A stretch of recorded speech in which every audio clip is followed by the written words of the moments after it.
Peppralia, la risposta rossignola a cracco, anzi la rispostaccia rossignola a cracco.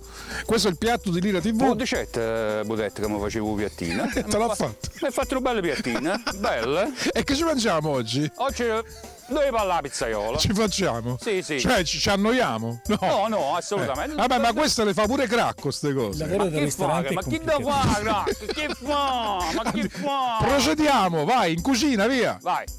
Ho finito per la pizzaiola, ci vogliono i palle. Modestamente, i te. Cracco? Non lo so. Una punta d'olio. Una cipollina, giusto per cipolline originali, che si sono cipolle che nessuno tiene. Cracco, che si caso cipolle che tengo su lì. Che sta fanno gli agni. Che si caso cipolle belle originali vengono da Potenza, dalla Lucania. Sono come l'aglio praticamente. Ogni spicchio è come se fosse un aglio, però è una cipolla. Mettiamo il sugo. Non facciamo soffriggere troppo la cipolla perché sennò poi si brucia e non ha sapore. Senti?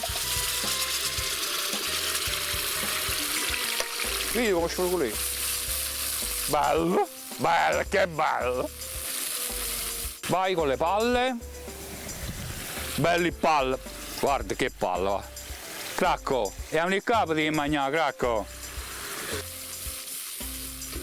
Che mozzarella puoi mangiare a Milano, Cracco? Guarda, palla bella, bianca, rossa e verde, bandiera italiana.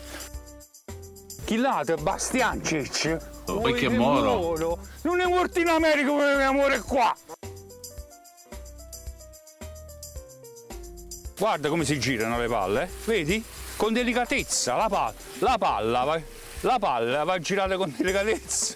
E quando girano, palle alla pizzaiola. Guardate.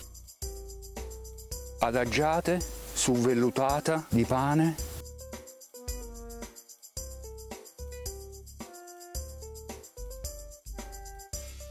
E il piatto è pronto. Bella, filanda. E questo si parla la pizzaiola. Se avete gli ingredienti, voi facete due palle alla pizzaiola. Se non avete gli ingredienti, basta che voi guardate Barbara D'Urso e facete due palle a tortiera.